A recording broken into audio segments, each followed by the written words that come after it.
الحمدللہ نحمدہ ونستعینہ ونصلی علی رسول الکریم۔ حضرت نعمان ابن بشیر رضی اللہ عنہ فرماتے ہیں کہ میں نے رسول اللہ صلی اللہ علیہ وسلم کو فرماتے ہوئے سنا کہ اللہ تعالیٰ کے حقوق میں نرمی یا سستی کرنے والے اور ان حقوق کو ضائع کرنے والے، ان کی حفاظت کرنے والے ان تین قسم کے لوگوں کی طرح ہیں جو ایک بحری جہاز میں سوار تھے۔ انہوں نے اس کی منزلیں باہم تقسیم کر لیں، ایک کو بالائی، دوسرے کو درمیانی اور تیسرے کو پہلی منزل ملی۔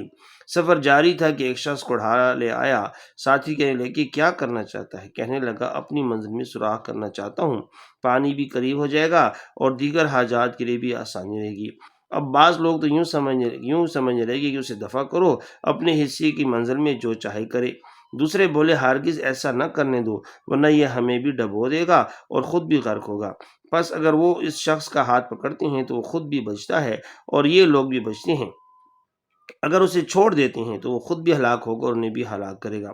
حضرت ابو درداء رضی اللہ عنہ کا مقولہ ہے کہ امر بالمعروف اور نہی عن المنکر کرتے رہو، ورنہ اللہ تعالیٰ تم پر ایسا ظالم حاکم مسلط کر دیں گے جو نہ کسی بڑے کی تعظیم کا خیال کرے گا اور نہ چھوٹے پر رحم کھائے گا، اور تمہارے نیک لوگ دعائیں بھی کریں گے تو قبول نہ ہوں گی، اور مدد مانگیں گے تو مدد نہ کی جائے گی، اور بخشش چاہیں گے تو بخشش عطا نہ ہوگی۔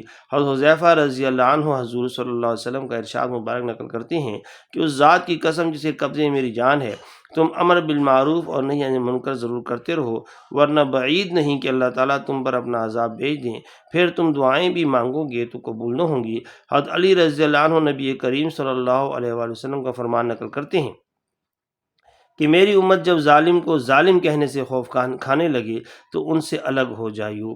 حضرت ابو سعید خدری رضی اللہ عنہ حضور صلی اللہ علیہ وسلم کا ارشاد نقل کرتے ہیں کہ تم میں سے کوئی شخص جب کسی برائی کو دیکھے تو اسے اپنے ہاتھ سے روکے، ایسا نہ کر سکے تو زبان سے روکے، اور یہ بھی نہ کر سکے تو دل سے برا جانے، اور یہ ایمان کا کمزور ترین درجہ ہے، یعنی اہل ایمان کا یہ کمزور ترین عمل ہے۔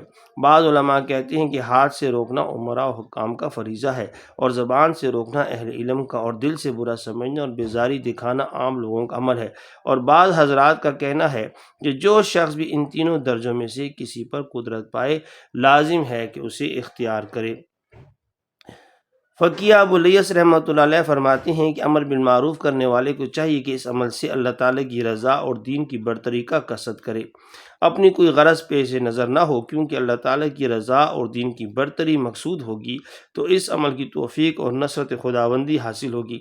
اگر کوئی نفسانی غرض آگے رکھی تو اللہ تعالیٰ اسے اپنی مدد سے محروم کر دیتے ہیں۔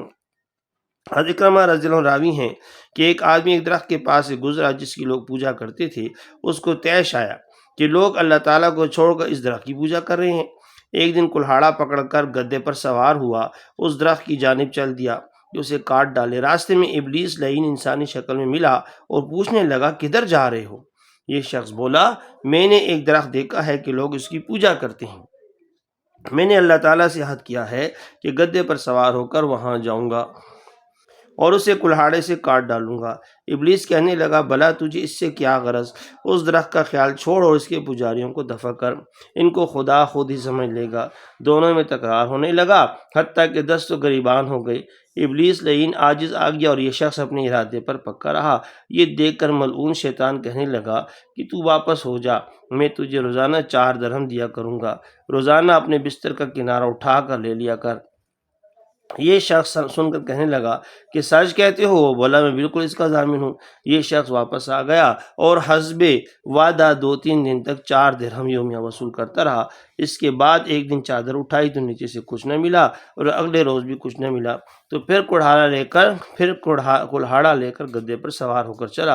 ابلیس پھر انسانی شکل میں سامنے آیا اور کہنے لگا کہاں کا ارادہ ہے؟ یہ شخص بولا ایک درخت کی لوگ پرستش کرتے ہیں، اسے کاٹنے جا رہا ہوں۔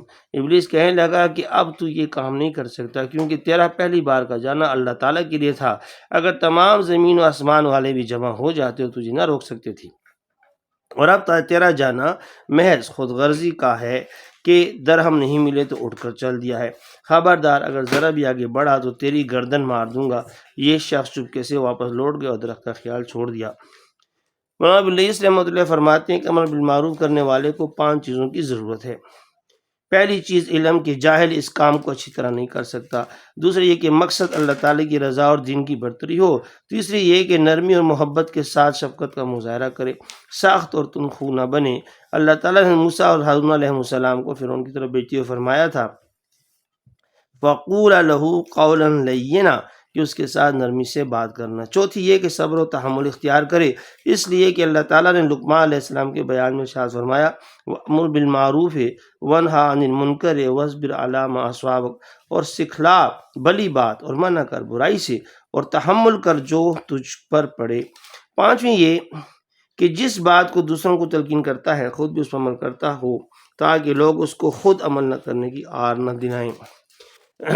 جیسے کہ فرمان ہے اَتَأْمُرُونَ النَّاسَ بِالْبِرِّ وَتَنْسَوْنَ أَنفُسَكُمْ، کیا حکم کرتے ہو لوگوں کو نیک کام کا اور بھول جاتے ہو اپنے آپ کو، اس میں داخل نہ ہو جائے۔ حضرت انس بن مالک رضی اللہ عنہ حضور پاک صلی اللہ علیہ وسلم سے روایت کرتے ہیں کہ میں نے معراج کے سفر میں ایسے لوگوں کو دیکھا جن کے ہونٹ کینچیوں سے کاٹے جا رہے تھے۔ میں نے جبرائیل علیہ السلام سے پوچھا کہ یہ کون لوگ ہیں؟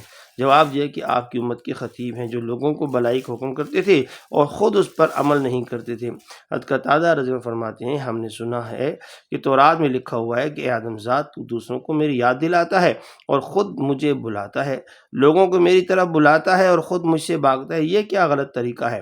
حضرت معاویہ فرازی رضی اللہ عنہ حضور پاک صلی اللہ علیہ وسلم کا یہ ارشاد نقل کرتے ہیں کہ تم لوگ آج اللہ تعالیٰ کے بیان کردہ طریقے پر قائم ہو، بھلائی کی دعوت دیتے ہو، برائی سے منع کرتے ہو، اللہ تعالیٰ کی راہ میں جہاد کرتے ہو، لیکن ایک وقت آئے گا کہ تم اس طریق سے ہٹ جاؤ گے جب کہ تم میں دنیا کی محبت عام ہو جائے گی تو تم امر بالمعروف اور نہی عن المنکر نہیں کرو گے، اللہ کی راہ کے ماں سوا میں جدوجہد کرنے لگو گے۔